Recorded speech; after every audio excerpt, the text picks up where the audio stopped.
You're listening to the winning literary show, Off the Shelf Books Talk Radio, live with host Denise Turney, author of the books Long Walk Up, Portia, Love Pour Over Me, Spiral, Love Has Many Faces, and Rosetta's Great Hope. Turn up your dial and get ready for a blast of feature author interviews, 411 on book festivals, writing conferences, and so much more. Ready? Let's go. Don't limit yourself. Many people limit themselves to what they think they can do. You can go as far as your mind lets you. What you believe, remember, you can achieve. And that's from Mary Kay Ash. And I want to welcome you to this Saturday, July the 10th, Off the Shelf Books Talk Radio. And I just want to share that with you one more time, that thought that we want to kick off today's Off the Shelf show with. Don't limit yourself. Many people limit themselves to what they think they can do. You can go as far as your mind lets you. What you believe, remember, you can achieve. And that's from Mary Kay Ash.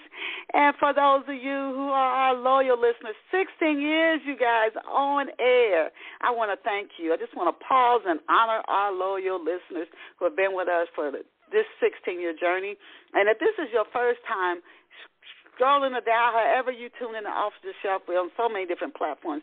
I just want to let you know that you are listening to the Winning Book Radio Show, Off the Shelf, and we have an awesome artist on deck for you this morning. But before we do, I want to focus on the importance of incorporating daily techniques, daily things you do, daily habits, you don't want to get caught up in routine to the point your brain goes on autopilot and you start missing important clues out here in this world. But to have enough in your day that you practice self-love and you practice self-awareness. And I wrote a book called Awakening Those Inner Blessings. There's just so many miracles that are just waiting for us to receive them. And I encourage you to get a copy of just Awakening to Those Inner Blessings, those inner miracles. And you can get it. It's an ebook or in print. It's at Amazon, Barnes & Noble. If you don't see it on the shelves, I always tell people about any book that I've written, just ask the clerk for it, and they can get a copy for you because it's carried by the largest book distributors in the world. And you can learn more about it at my website, chistel.com, CHISTELL.com. And now let us go. And meet our very special off-the-shelf guest. And our special off-the-shelf guest this morning is Lynn McLaughlin. And as she noted at her website, Lynn has a mission to lead and empower people to make conscious and positive choices, in addition to helping people to live a healthier and happier life. And what a wonderful life aim. And so in addition to helping people to live a healthier and happier life, Lynn aims to help empower people so that they, in turn, can give to others. And she does this work with integrity and in a way that leads people to respond differently to their stressors, whatever your stressor might be. She's also the host of Taking the Helm podcast. I love that title. And she's a proven public speaker who works with people whether they've experienced a crisis or are seeking better change for a variety of reasons. She works with aspiring authors, helping them to take their books from idea to successfully published. And we're going to talk about that more later during this feature interview. And additionally, she is the author of the books Jackson and Steering Through It. Please check her out online at lynnmclaughlin.com. And I'm going to spell that LYNNMCLAUGHLIN.com. And again, LYNNMCLAUGHLIN.com. And we are just so honored to have her with us on Off the Shelf this morning. Welcome to Off the Shelf, Lynn. Oh, thank you very much, Denise. It's such a pleasure and a great opportunity. I think you might need a drink of water. Are you okay? Yes, I am. You know, I appreciate your concern. I thought about getting up, and I might somewhere in the interview. I don't know what happened all of a sudden and get some water, but thank you. So, Lynn, to kick off the show, I ask every guest, like the first 3 to 4 questions are the same. just to give our listeners some backstory on the guest. So to start today's show, can you tell Off the Shelf listeners where you grew up and what life was like for you growing up? I thought a lot about this because I could take the whole hour, but I won't. I was born in Windsor, Ontario. We are actually, what am I saying? We're the town I live in right now. Sorry, I digress. Is I'm trying to give people a context of where we are. The most southern town in Canada. So where I live, we're actually south of Michigan. We're south of Michigan. So, we're right across the border from Detroit, but Detroit is north of us. It's very hard for people to think about that context, but you consider when Ontario has a boot that kind of goes underneath Michigan, and I'm at the bottom of that boot. That's a great place to be. Okay. Right in between Lake St. Clair and Lake Erie, we're kind of in the middle. But I grew up in a little town called McGregor, a tiny, tiny little historic French-Canadian town. Saint Ursule was the name of the school. St. Clement's was the name of the church. Long story short, when we moved there, it was the year I was in grade 4. I was 9 years old, and it was the third home that we moved in. So backstory, my father was working over at the Detroit Free Press at the time. That's when everything happened in Detroit. He lost his job. And he moved into a musical business and became a leader of a band, very, very talented man, and ended up traveling all over, working in clubs. And we ended up moving 3 times that year. And so we ended up in McGregor, renting a home. My mother became a single-parent mom for 4 of us. I was the oldest. You know what that's like. I think a lot of our listeners, I was the oldest. There's a lot of responsibility, and she worked in a dry cleaning factory to make it work for all of us. So I think of my childhood experiences and watching some of the things she did to get through. I remember her putting on boots up to her hips and going out and shoveling out the, what's it called? Not a cistern. Where things get flowed out to. It was I got you. Okay. Yeah, I can't think of the word right now, but she went out and did that herself. We had well water. It was really quite something. And my dad was less and less present and eventually remarried, and I have 2 beautiful half brothers. We're all very, very close. So that's kind of my childhood, where I grew up. Lots of experiences being, supportive of a mom who was a single parent. Go ahead, Mom. Oh my gosh, we lost her 17 years ago to lung cancer. I'd love to be able to prove there was a link to that dry cleaning factory, but she had smoked as a young person, and of course, that kind of muddies the water. But I talk to her every day, every single day still. I miss her terribly, and my dad and I are very close. He's 82 now. And I just want to say this about the history here. Even though their separation was it was amicable, shall we say, my mother never said anything bad about him. She actually drove us to meet my 2 half-brothers and what was going to be the person who was going to become my stepmother, so that we would continue to have a relationship with our father. So, there's something for other people to listen to. As angry as we are, as torn up as we are, as hurt as we are, she rose above all of that and put the 4 of us first. So that is the reason I have an amazing relationship with my father and my 2 half-brothers, who are over in Michigan, actually. What a blessing, what a blessing. You know what, and there are parents who do that. There are people, you don't hear about it a lot, but the child is first, and they want their child to be healthy and know they're loved and have good experiences, so they set their child up to experience that in this world. Now, when you were a little girl, Lynn, what did you want to be when you grew up? What did you dream of being when you were a kid? You said, when I grew up, I want to be... Yeah, I wanted to be wanted because I need to share that I changed because of an experience. I hope a lot of people haven't had the same experience, but that third school that I went to in grade 4, I always wanted to be a teacher. I wanted to be a teacher from the time I was young. I was an avid reader. Oh my gosh. I actually wrote my own book when I was in grade 7. I wish I could find that thing now, but I loved reading. I loved writing. I wanted to be a teacher, but I changed in grade 4, and it was the very first day in this new school. The teacher asked me to read, and the whole class laughed at me. They all laughed. I read so quickly, so quickly. They thought it was hilarious. And for me, of course, I don't know why they're laughing. I took it as a total, I don't even know these people. I haven't even been out for recess yet. I haven't spoken to anyone.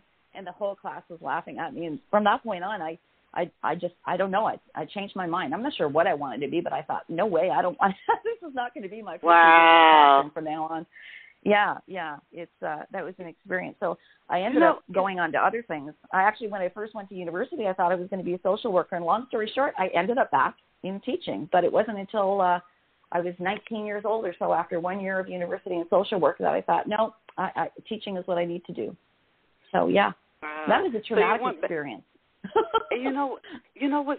You're like, maybe we've had a couple of people who come on the show, and they wanted to do writing right away, and then they said they got a report back on something they wrote from their teacher, and they said, nope, not too many red marks. I'm not going to write. And years, decades for some of them went by before they came back to writing. So now you've written 2 books. Or what inspired you to pursue writing and book publishing? Well, I was always a journaler. I've always been a journaler. I still journal now. So, and I let that go after my 3rd child. I was journaling right up until the time that I found out I was expecting with my 3rd child. And, of course, you know what that happens when you're in a career working full-time with 3 children. That got swept aside. And it was a life-threatening illness, really. It was when I got stopped dead in my tracks and started journaling again to get through. That's how I got through that year of my life. That's one of the reasons. I mean, lots of the support network and everything around me with my family, but writing is what got me through. And those journal entries is what led to my first book called Steering Through It. Yeah, which we're going to talk about. So you kind of segue into talking about steering through. And now I was going to ask you if it's autobiographical for our listeners who might be learning about the book for the first time. Is it autobiographical? And if not, just again for our listeners, where did the idea for the story come from? It's absolutely auto. It's my autobiography. It's a memoir, but it's also been written by my family. So I would say probably 6 to 7 months, no, maybe a year, because it took me pretty much a year to recover and go back to work. I thought there's something here. We had so much learning. I mean, just the word when I was sitting in the neurosurgeon's office and he said I had to have a craniotomy. What's the crane? There was just so much to learn that I thought, there's things here that we can help other people with. And it wasn't just my learning as the patient, it was my family's and my friends learning as caregivers. So when I had the draft, I went through all my journal entries and I thought, what would be meaningful to people? I created a draft. I gave it to one of my sisters, and she said, you have to publish this, Lynn, but you're missing a whole part. I said, what do you mean? She said, everything that was happening in the background. I said, but I don't know, Colleen. How am I supposed to write about it when I don't know about it? I said, would you write about one experience that you can vividly remember? And she wrote about the day that she found out. And I cry every time I read that in my passage. So then I asked other people in my family. My father wrote about the day of my craniotomy. My daughter's written in here 3 times. My brother, my other sister. There's specific incidences that are vivid in their memory that they could write about as if it was that day. So the stories of caregivers are also in here. So yes, it's an autobiography. And for listeners who are writing nonfiction, and I know you've covered this many times, Denise, for me to get consent from my neurosurgeon to include his notes and conversations with him, it probably took 4 months for me to do it, but I got it.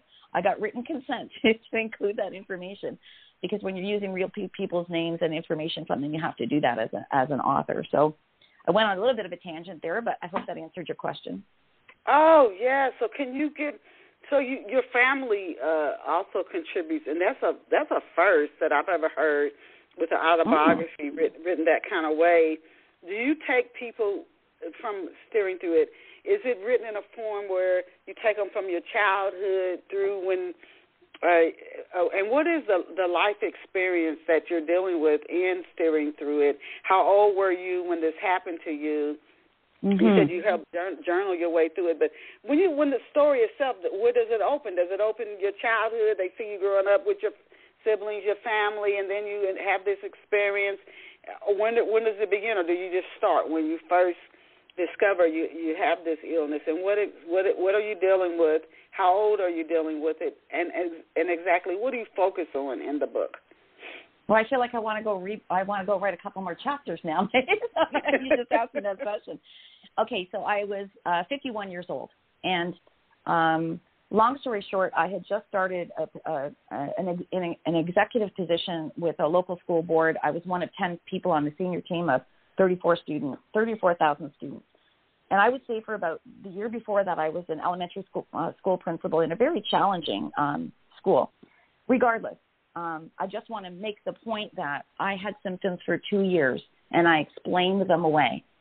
I thought, oh, it's my age. Oh, it's my hormones. Oh, my goodness, it's the stress at work. It's the steep learning curve in this new executive job. And it was 10 months into that job that I finally went for an MRI. And the book starts the MRI because that's when, okay, my doctor made the final, made it very clear to me. At this point, I was waking up in the morning with excruciating headaches. I had Advil beside my bed in the morning. I would take 2 or 3 Advil before I could even get out of bed. That is a huge red flag if you have not gone to bed with a headache and you're waking up with one that bad for a long period of time or for a regular period of time. You need to have it looked into. So he sent me for the MRI. So that's where the book starts. The day of the MRI, where I sat up from the machine and they sent me immediately to the emergency room of the hospital. So I knew I wasn't getting good news. Yeah. So that's where the book starts. Well, thank you for sharing that. We've had a few, maybe you're the third or fourth guest we've had who had like a brain tumor, and everybody's experience with anything is different. But a lot of people, they didn't know they had one. And I guess with anything that's going wrong with us, maybe we don't want to deal with that this could be happening, so we just ignore it. And then something happens, and you get to a place where you have no choice. Maybe it's somebody else. We had a guest on. Her son went out to eat with her. He hadn't seen her in a couple of months, and he said something about her seemed odd, so he asked her to get tested, and she did have a brain tumor, but it's how people, you have it and you don't even know you have it, and it could be with a lot of things. So at the start of Steering to It, you write about why you developed the brain tumor, wondering if there was something for you to learn, if you were being punished, etc. And after you've worked with others, and your mission to help people live a better life. Have you found this to be common, that when something happens, we develop an illness, something happens, it could be something tragic, and we want to know why is this happening to me? And then we start to fill in the gaps with, this is why it happened, that's why it happened. Have you found in working with others that that's common? Absolutely. Oh, no question about it. And I think I've only been doing my podcast for a year and a half now, but I would say the majority of my guests, when they're talking about a crisis, a tragedy, a traumatic experience, everybody goes through that period of not accepting it, for one thing. Why me? And then is the universe trying to tell me something? What signs have I missing? What can I take this experience for to make my life better? I interviewed one person, and I wish I could remember her name, where pain, she really believes the pain, like pain can be a good thing. Experiencing that pain helps us see things in a different way, in a new light, and opens new doors. So I would say I actually can't think of one person that I've interviewed in that context that hasn't seen it as an awakening for them. Interesting. And I would say the same thing. I would say back in those days, I was working a 70-hour work week some weeks, driving 45 minutes to and from work. I had 3 teenage children at the time. My husband was a police officer. You talk about a treadmill. My treadmill, I would have been one of those people falling off. You know what I mean? Oh, my goodness. And then having to jump back on. So, it was clearly things weren't, I was not in a good place. And I do wish the universe could have been a little more kinder in telling me, in making me slow down, because it was a drastic halt and a total change in my life. But my perspective is, I never went back. And I promised myself I wouldn't ever go back. And when I went back to work, almost a year later, and a lot of people didn't think I would, Denise. You can't come back to a job like this with after a craniotomy and having a brain tumor and now an acquired brain injury, and I proved them wrong. But when I went back to work, I promised myself I would never let myself get back on the treadmill again, and guess what happened? You did. It was 5 years later, and it happened slowly and slowly and slowly. And then my retirement date came up, and I thought, nope, it's happening again. I handed in my retirement papers, and I've been working part-time for 3 years and absolutely loving it. But if I hadn't had that experience, I think I don't know what would have happened. I probably would have had some type of a breakdown. I don't know what direction it would have gone in. I'm not sure my family my family was already being affected just because of that treadmill. So anyway, off I go on a tangent again. This is a topic, that I'm thinking about some of my colleagues, even where I work, and I've seen people do it, where this pace is, there's a movie came out or a book, I'm either dancing as fast as I can or whatever, and from the outside, the person's life, they look like this superhuman when you see all that they're doing, especially women, because we're such like maternal and caretakers, and it's like your day it never ends. Your day never ends. How many people though? It's in the people are starting to try to push back, but there's something in our world that it's a very do world where you can be just overwhelmed with stuff. From if you go to church, people want you to do stuff at church, stuff in the community, stuff at work, stuff with your family. It's just nonstop. And I hear some people even now, more and more, especially with like the COVID opening up, I hear people now telling me it's coming too fast, it's too much. You can hear the overwhelm. So what you just said, I'm hearing more and more people saying that now. Like I can't get a minute to myself. It's just too much. How can we? You said a lot of people see this as an awakening when they have a health crisis or some crises in their life, but 5 years later you slowly went back. And it is so, in my own life, I've seen where I said I'm not going to do something anymore, and then I slowly creep back. Have you found a way, whether working with clients, observing yourself, how can we stop doing something like get off a treadmill, et cetera, and not slowly go back to it? We have to. Well, it goes back to my mission statement that you said at the beginning, Denise. It's conscious, positive, and I'll add the word intentional. So I walk every single day without issue. If it's a horrible, horrible weather outside, I'll get on the ancient old treadmill here. It doesn't matter. I intentionally take that time. I look at for me as a form of meditation because I'm present, and that's, I think, a lot of us. I hope what COVID taught us is to be more present, to be in the moment. I go back to those years long ago, and sure, I was sitting at the table with my children and my husband for dinner, but I'm not sure I know I wasn't always present. So it's about being an intentional. Some people start with gratitude journals in the morning. That's not something that I've become accustomed to. I do keep up my journals now. I walk every day. I intentionally schedule my day so that I have time to myself. And I know that's not easy for everyone. I understand.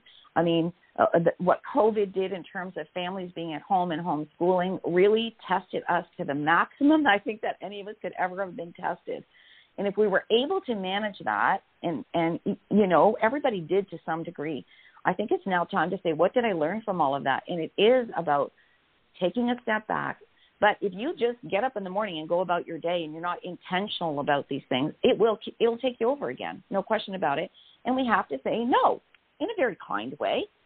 I was asked to this is going to sound not so great right now because I shouldn't have said no to this, but I'll share it with you. We haven't had book signings for, a year and a half now. I put out my latest book back in October. And we had an event, a whole local book signing event in Windsor, ran by another local author, and it got canceled because we went into lockdown, another form of lockdown. So someone said to me, hey, Lynn, let's get this up and back and running. Would you organize it? And I declined.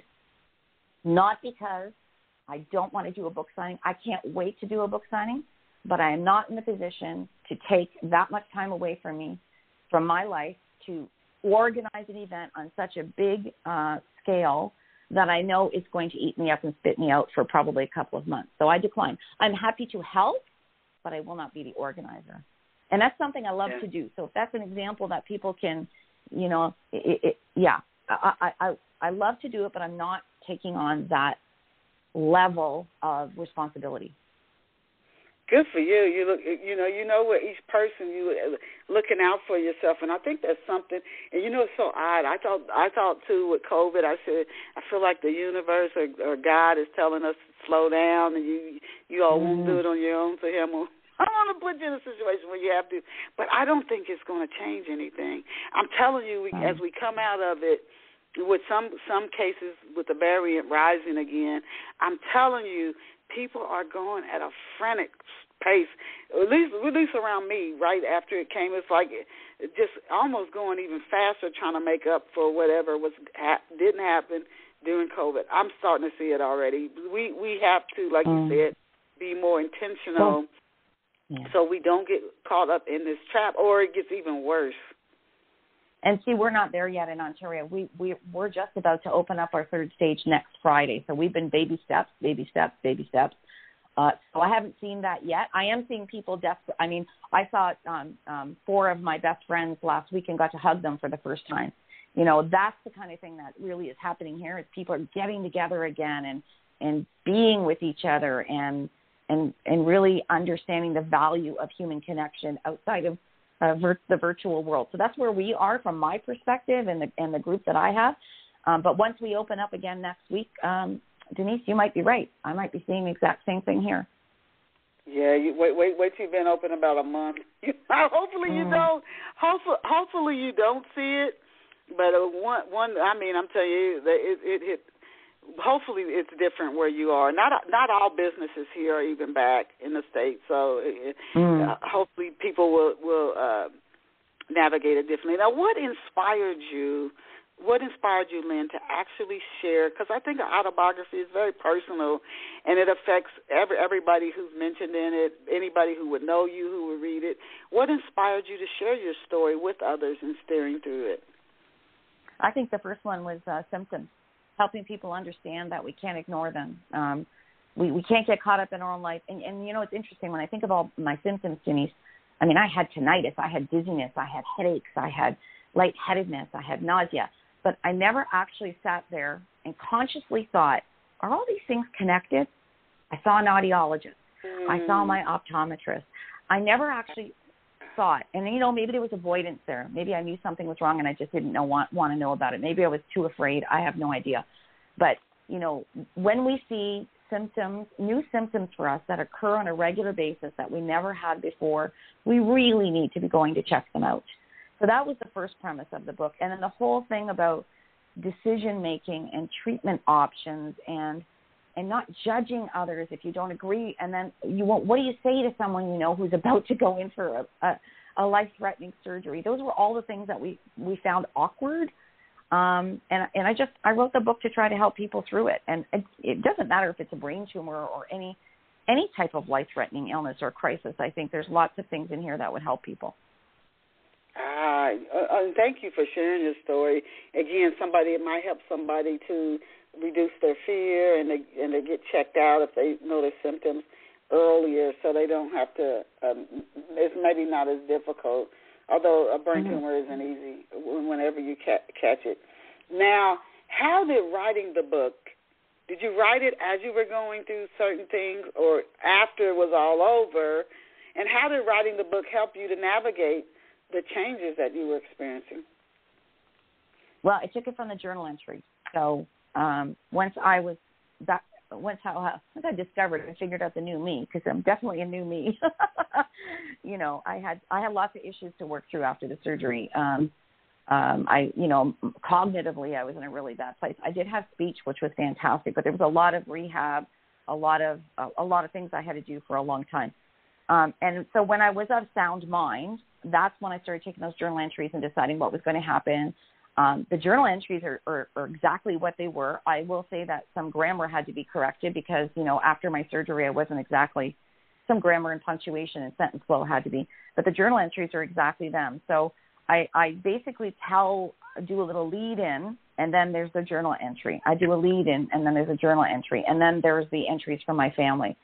And then I started talking publicly about it. I did book talks. I've spoken about the experience with other people. I've counseled people through process. I've had coffee time with people to try to help them through similar experiences, and also family members, because we need to, and that's part of the reason I wrote my second book too, because we need to talk about caregivers. We go through our own things as patients or the individual who's struggling, but caregivers go through so much too, and we need support as caregivers always. And sometimes I think we just think we're invincible. Well, it's not happening to me. I'm just here as their support, but sometimes we're being taken down just as well, and we need to be cautious and cognizant of our own health. Yeah, that's a good point. And I've heard, you need to have somebody come in and give a caregiver a break. What have readers been saying about steering through it? Oh, it's been fantastic. Now, mind you, the first edition was in 2017. I put out a second edition in 2019 after discovering all the mistakes I made as an indie author and doing it in a better way. So, I mean, it's a couple of years out now. But I've had rave reviews from someone who was going through a divorce, said that he got some inspiring thoughts through this. I mean, I talk about humor. I tell a story in the book where I'm floating around the pool with a couple of my friends. I think it was like 6 days before my surgery. And somebody started joking about giving my tumor a name, and they came up with all these funny names. And I said, no, they thought it was funny, and we were all laughing. But I refused to give the tumor a name because in my mind that gave it an identity, and I wasn't going to do that. But, there are ways to get through it where you first have to, and that's why the subtitle, acceptance, survival, and then healing. So accepting it, taking charge, taking control of what you can take control of, and letting the other stuff go. I had no control over what that surgical team was going to do for 9 hours. I had control on what I was going to do to get ready for it. And I had control on my plan for afterwards. But I didn't have any control on that day once I made my treatment option, and I realized I had to have a craniotomy. So, it's had rave reviews, and it's helped a lot of people, and I'm very, very proud of it. Oh, awesome. Now, how soon after you finished writing Steering Through It did you sit down and start writing on Jackson? And is Jackson a work of fiction? Oh, okay. So total shift now. So Jackson is a fictional book, but it's based on real life experiences, and it really does stem from the premise is mental illness in families, a mother and her adult son.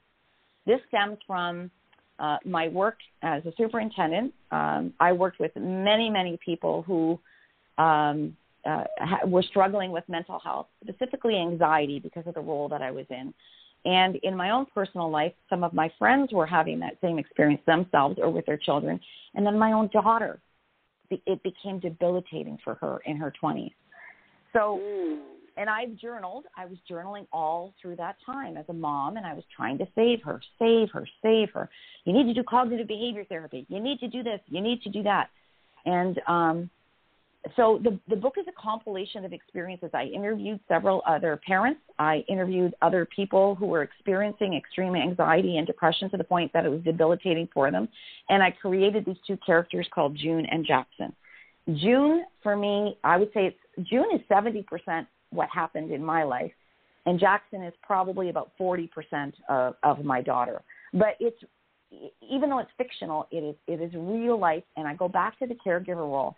I go back to this mom, and I write about it in the book just the way it happened to me, of getting to the point where your phone is always in your hand. If you see a text message from the person who's struggling, you go into a panic attack. You can't walk into a room without being fearful because you're afraid of what you're going to find on the other side of the door, and it becomes debilitating for you as well. It's your mental health. It's not a mental illness, but it becomes debilitating for you as well. So I wrote that book. It's just been Steering Through It came out in 2009. I'd say about a year. It was about a year after the second edition of Steering Through It. Going back to the question that you asked me of when. But it too is a compilation of experiences, telling it from two sides of the story. And what I'm going to just go ahead here, Denise, and just explain how I had a lot of trouble writing the character of Jackson. And I met a woman. Her name is Yvonne Mars. She's a writer out of the UK. Who has debilitating anxiety. she and I went back and forth on a shared Google Doc so she could help me get into the mindset of someone who was experiencing that level of panic attacks, all of those kinds of things. I had help writing that character. And when the book was all done, I shared it with my daughter. She could see where she was in it. She also gave me some additional advice. Maybe you want to think about this. This is the way I would have seen it. So although the book is not about her, she was certainly involved in the creation of it, but with a great deal of outside help. I think I'll stop there because I just went off again. No, you're doing awesome. I wanted to ask you, how old is Jackson? What is Jackson's family like? I know Jackson's dealing with anxiety, but how old is Jackson? What is Jackson's like profession, and what's Jackson's family like? To just tell our listeners a little bit more describing Jackson and Jackson's personality. Sure.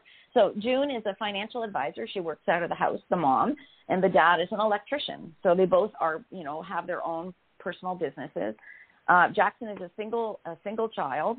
And the beginning of the book goes, even though the book is written when he's about 25 years, it goes back in time because I thought it was very important for parents to see some of the signs and symptoms when children are struggling, because 70% of mental illness starts in childhood or adolescence.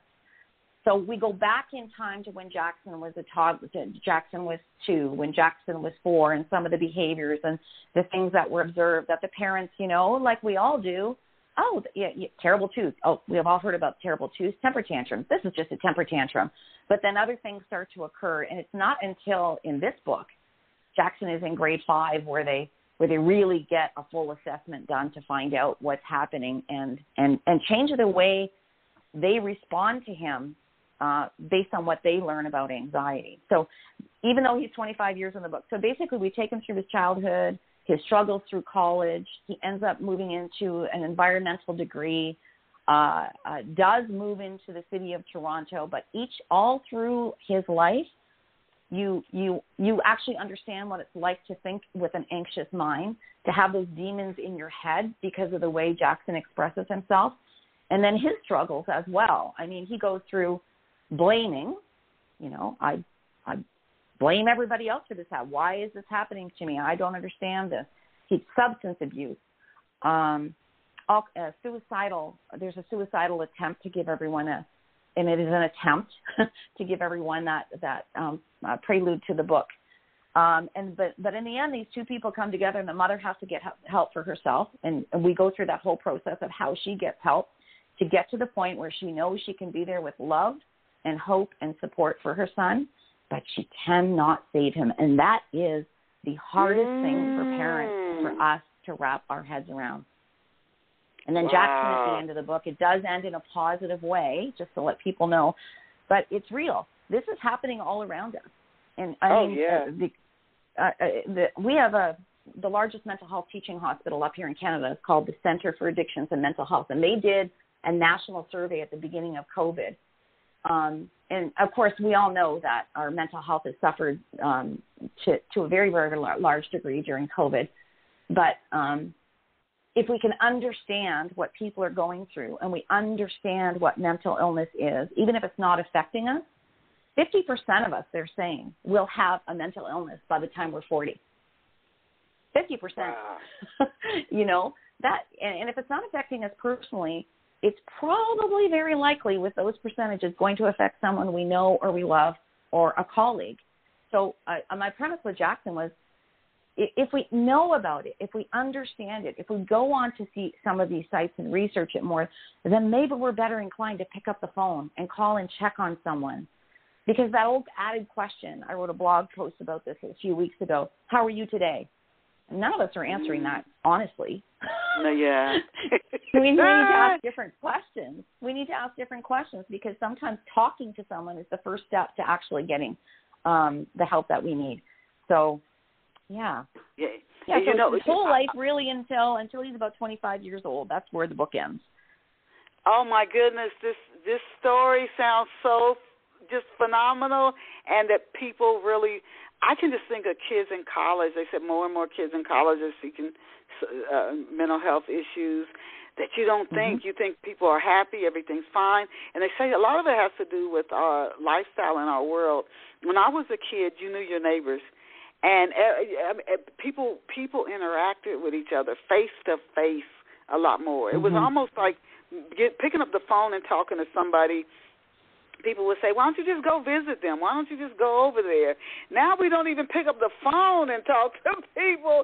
You're texting people, or you're on a social media talking to people, and you're not talking on the phone, and you're not having a face to face. So I was watching a show, and they said one of the root causes of like depression and anxiety is loneliness. That some people go days without having a face-to-face interaction with another human being. And they've done studies, like even with people in prisons, when you give them like a dog or a pet to care for, they get better, they feel better. We can't live just in our own little world being isolated, and our world's changed. Another stat I heard was that kids now spend less time outside than a person in maximum security prison, because in a maximum security prison they make them go outside a certain amount of time. Kids are in all day long. They don't go outside. They're in their room. They video games. Unless going to school. And they said, we're asking for trouble. We are asking for trouble. And the transition when the schools open again to in-person, it's going to be a very difficult transition for a lot of our students, especially those who are already experiencing anxiety and then have been in this bubble for this amount of time. I will add to that, though, from my experience as well, that in my daughter's situation, it was childhood trauma. I think I'll never know for sure, but there was several hospitalizations and some childhood trauma that I think was the trigger that we didn't address as early in her life as we could have and should have. But you can't do that, right? You can't go back and say, what could I have done differently? What should I have done differently? But there are lots of different reasons for it. But the key is the earlier we can determine when someone is struggling or ourselves are struggling, the earlier we can get the help we need and then shut down that lifelong ups and downs. Shut it down, or at least slow it down and make it manageable. My daughter's doing amazing today. She's a gym rat. She's discovered athleticism. She was always an athlete in high school. She is a gym rat. She's actually inviting situations where she would before not be able to walk in to prove to herself now that she can do it. And she didn't do formal counseling. I'm not saying I wish she had, but she found other ways. And there's lots of other ways that people are finding at least the first step. They're using Reiki and yoga and mindfulness and all kinds of these alternative. And sometimes the answer is a combination of the medical and the alternative. Sometimes it's one, sometimes it's the other. But if everybody could if people who are struggling could take one baby step and find that one thing that makes a difference, then that's the first step to take them away from that ledge that we never want anyone to go to. What a blessing, though, that you were there she had enough support to have enough confidence that she could do it. I mean, that's just a beautiful, to me, a statement about your family. She had enough support that she knew she could do it. Can you tell us about Jackson's parents, particularly as her father? Is he really involved in her life, or is he kind of not so much? And her mother, June, particularly, is she somebody, as she starts to see Jackson starting to struggle, does she want to try to control it and really almost control her life so she doesn't have to see her daughter struggle? What is her parents' involvement in her life like for Jackson? June is very much reflective of me. So yes, the mother, June, is trying to save her son, is always there, is the person he calls, because she becomes his crutch. That's the other piece of this, right? She becomes his crutch to the point where if he's starting to feel something, he's calling her and she's walking him through a process. And unfortunately, what she does is she takes that away from him having to do that. So he's not learning to take those baby steps because she's trying to save him. She's trying to be in control. The father, Jackson's father, is an electrician, and he's in and out of the book, not so much, but the June is taking the lead. So now the two of them do go to counseling together. The two parents go to counseling together, and you read in the book the arguments they have, the disagreements they have, because they see things a different way. Craig is the name of the father in this book, and Craig sees very much of it as he'll figure this out, and June sees it as the total opposite. So that debate going back, conflict in their marriage is very much in that book. But you don't hear from Craig quite as much as you do as from the mom. So what is the specific, for our listeners, the specific mental illness Jackson deals with? Is there like a name to it, or is it just anxiety or social anxiety? What is Jackson? Do they ever find out what the problem is? That is a great question, and I grappled with that. And I consulted with a social worker friend of mine. His name is Alan Goya. He wrote the introduction to the book, actually. And the diagnosis changes, right? So in Jackson's case, he was first diagnosed at grade 5, I think, as an anxious child. And then by the time he was leaving secondary school, it was formal anxiety. And then there was talk about borderline personality disorder. There was talk about anxiety and depression combined. And what I landed on in the book is, regardless of what the diagnosis is, it's about knowing how to address it and what the plan has to be going forward. Because if you have a mental illness, you have a mental illness. It's not going to disappear. But your life can be manageable. Your life can be beautiful. Your life can be wonderful. You can meet all of the goals and the expectations that you want to if you know how to manage it. So we didn't land on a diagnosis in Jackson other than going through the formal reports to say anxiety. And then there was some talk between he and his mother about could it be borderline personality disorder. But in the end, they let that go and just move forward with what he needs to be better. You know what? I think that's great because another thing, and this is shocking to me, and I really appreciate that you wrote this book, Jackson, and I encourage our readers, listeners, to get a copy, especially those who might be struggling and know someone who is. They could give it to someone as a gift. But it's amazing how we often don't want to talk about it. But I have heard that mental health brain mental health prescriptions are being prescribed for infants, I'm told. And they say a lot of it is just because, this is what I appreciate about what you just shared. Rather than give it a title, what can we do to help Jackson be able to navigate his life journey in this world more smoothly and with more joy and more peace? But they said, a doctor said that a lot of people are medicating. Who would go to a doctor to get a pill for a 3-month-old or a 6-month-old because the baby's crying a lot? I think that is absurd. And he said a lot of us are medicating like kids because we just don't want them to be a kid. Yeah, we want them to act like they're 40 years old when they're only 6. I do tackle medication in the book. I do. And in the beginning, it's a child counselor that Jackson goes to and is trying to get him to understand what his triggers are and some mindfulness strategies. But later in his life, when he's not able to get out of bed and becomes dependent, there is a period of time where he tries medications. I won't tell you what happens in the end with that he takes charge and makes decisions for himself that June doesn't agree with. But and there are certainly some types of mental illness where medication is schizophrenia, for an example. I mean, there's just no question about it. So there's no easy answer there, but there are alternatives that I think as parents we explore all possibilities. And medication might be one, depending upon what the diagnosis is or what we think is happening, but it's not the only one. And it's certainly not a mandatory. And you don't want to over-medicate, where you're taking too many pills, all those side effects, and it could take you forever to get your brain normalized. It really is. Yeah. It's a very important topic. Now, did you work in psychology? And if not, Lynn, where did you get the material that you write about and focus on in Jackson? I do have a degree in psychology, believe it or not. And if the age-old question, if you didn't do the career that you're currently in, what would you do? I would have gone to be a practicing clinician, a psychologist, I think. I just find it so fascinating. But it was also very much a part of my work. My work in as an educator, first as a teacher and then as a principal and as a superintendent, was very really focused, I'd say, for the majority of my career on supporting children with special education needs.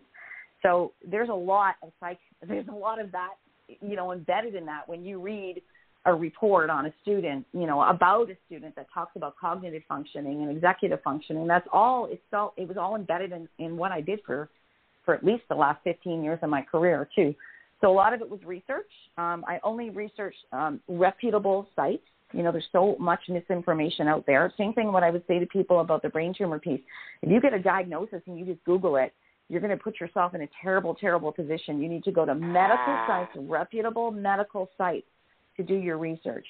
And don't go onto these sites where people are just talking about this and that, and, oh, my brother had this and my sister had that. It's not going to help you. So it was very much research, but my own personal experience and the experiences of other people around me, as I said, that form those two characters. Thank you for sharing that about don't go on Google and don't go on. You know what? I could tell you nothing about the body, but something that had happened with a car I used to have, and that's one of the first things I did. I went online and I scared myself to death with all these people sharing experiences that they had, and it ended up being an easy fix. I'm on a totally different topic, but that is so important, and it's so tempting to go online and think and listen to other people and think you have what you need and you don't. I'm so glad you shared that. I am so glad you shared that. In addition to writing books, as we come down to the end of today's show, you also counsel aspiring authors. Can you tell us what are the type of services you offer to aspiring authors? Well, a short time ago, I connected with an amazing lady content creator, Tracy Reagan from Australia, and she and I have actually gotten together through the essentialacademy.org to create. It's called Dare to Write. She is a children's book editor. She's a children's book writer, and she's a children's book publisher. And I was at the opposite end. I need editing. Like, I want to be really clear. Both of my books, I had full content edits for. She had that level of expertise, and I had figured out, like I said, when I went and did the second edition of Steering Through It and figured out all the mistakes I made so that I help other people not make the same mistakes. So between the two of us, we've created this course, but I also offer 1-hour consultations with a whole variety of subjects, mostly around once you've published your book or you're about to publish and you need help with marketing and promotion. But I would encourage anybody who's about to launch to go to my YouTube channel, because when I was about to launch Jackson 9 weeks before, I started to do weekly updates on what my launch team and I were doing. So all of those things leading up, because regardless, as you well know, Denise, it doesn't matter how you publish it, whether you go traditional, hybrid, small press, or indie, you are going to be responsible for your own promotion and marketing unless you hire a publicist. And we're in competition with how many hundreds of thousands of books that are published every single year. And so there are some tricks and some things that are out there that I had no idea about. So between the two of us, that's what we do. And it's all on my website under Time to Publish, it's called. But go to the playlist on YouTube called Time to Publish. If you're going to launch in the next 2 months or 3 months, 3 months is what I say. You need to really start working at it 3 months before. And there's a lot of tips in there that are free, and anybody can take them. What top 3 mistakes have you seen new authors make, and how can they avoid those mistakes? What are the top 3 that you keep coming across? Well, the first one, the one that I made, I didn't understand distribution at all. I had no idea the power of distribution. So you can be an indie author and upload your book onto Amazon. That's great. It's there. You share that it's on Amazon, but you're not getting the distribution that you should. I mean, Jackson, I went with a hybrid publisher that has full distribution worldwide, in every possible store you can think about, online, et cetera, et cetera. And that to me was important to do. But indie authors now have a lot of opportunities they didn't have 5 or 10 years ago to do those kinds of things. But you have to know that it's not just Amazon. And there's a lot of dispute about Amazon lately too, as well. So distribution, I think, is the first one. The second one is taking too many shortcuts, and then the quality of the final product is not anywhere near as good or as it should be. And we really do a disservice to indie authors when we don't follow a process. And when you're an independent author, you have full control, DIY, right? Do it yourself. And you should be. I mean, I'm not talking about a children's book. I'm talking about a full nonfiction or a fiction book as an example, a romance, things like, or the kinds of books that you write, Denise. You really need to follow a process to have the proper editing done. The cover design, I would say, would be the third one. So distribution, don't take any shortcuts, and when I was designing the cover of Jackson, I walked through 2 of our local bookstores, and I couldn't find anything that I had in my mind. Not one book. I wanted a double image. I wanted the mother with the son. And so when the design cover was being done, I actually had 3 rounds of it going back and forth until I got it exactly the way I wanted to. If your book cover is not catchy, anyone who doesn't really know what they want and is looking around is going to walk right on by. So distribution, don't take shortcuts, and spend time on that cover. Oh, yes. That book cover. That book cover, and some people make a lot of money just Kindle Unlimited, strictly Amazon. How they do it, I do not know. I don't know how they do it. I know most of them write, or a lot of them series books, and so they just build an audience. Yes. And Amazon ads, too. Amazon ads really help. They do. Yeah. And distribution. But you got to know how to work those Amazon ads, or you can end up spending a lot of money and not getting a result from it. But distribution, there's just so many different things, and a lot of it is trial and error, and some people just get good at it, and the industry keeps changing so much. We're coming down to the close, but when and why did you launch Taking the Helm? Tell us about Taking the Helm. Well, Taking the Helm was about a year after I retired, and I just met so many women entrepreneurs I didn't even know were out here in this world. It was so fantastic, and there were so many stories. I just thought, okay, I need to create a platform like a lot of people. There's many podcast hosts like us, but I wanted to give a platform for little people like me. I mean, you know what I mean by little people. I'm no celebrities. They're just people who are doing things every day, who've experienced something and gotten through. And I've done just over 70, I think, interviews now. I'm booked right through November. Like, it's craziness. I know you are too. You're booked far, far in ahead because there's just so much out there that people need to share. Can I add one little thing at the end here, Denise, if you don't mind?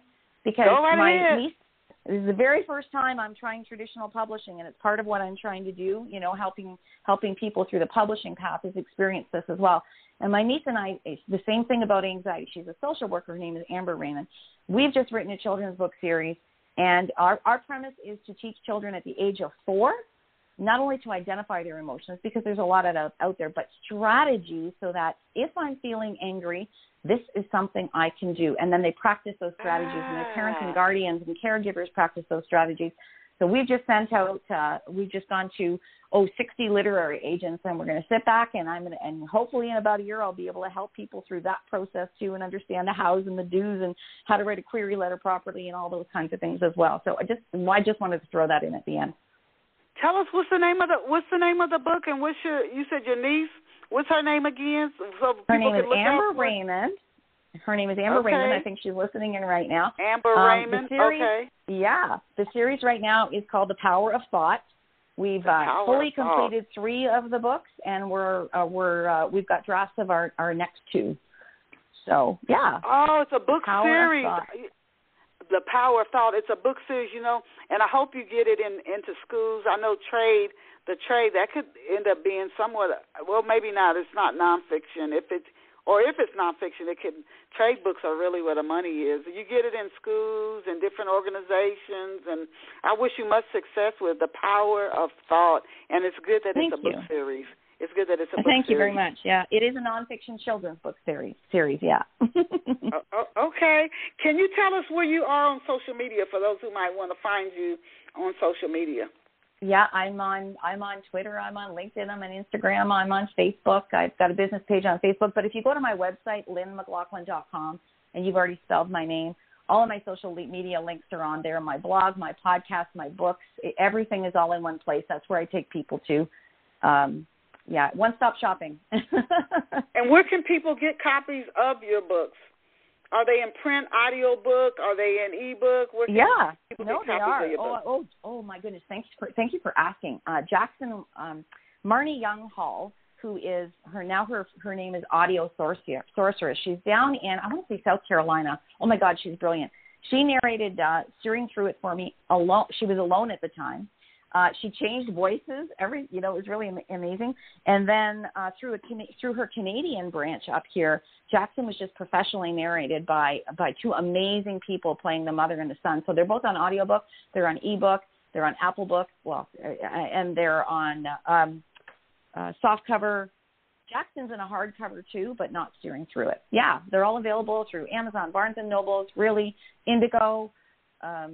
You can probably find it anywhere you find books. I'm not sure about down in the States, but definitely on Amazon. That is awesome. We're out of time. We've had the absolute pleasure of interviewing Lynn McLaughlin. She's the author of the books Jackson, Steering Through It, and Look for Power of Thought. And it's a nonfiction children's book. She's working on with her niece, and I want to say her name is Amber Raymond. So look for Lynn McLaughlin and Amber's book, The Power of Thought. And you can check Lynn out online at lynnmclaughlin.com, and that's LYNNMCLAUGHLIN.com, lynnmclaughlin.com. Again, Jackson, Steering Through It, and Coming, The Power of Thought. Thank you so much, Lynn, for being here with us today. What a blessing that you were. And she has services she offers at her website, lynnmclaughlin.com, for aspiring authors.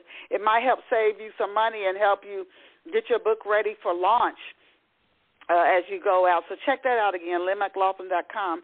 Check out her website, and you can bookmark her website to keep up with what she's doing. Thank you for tuning in to Off the Shelf. To our listeners, as I always tell you, you are awesome. You are incredible. You're phenomenal. Go out and create a fabulous day for yourself. See you back here next Saturday at 11 a.m. Eastern Standard Time. We'll bring you another awesome guest. Lynn, I'll shoot you an email when the show finishes streaming. Thank you, thank you, thank you. Bye for now.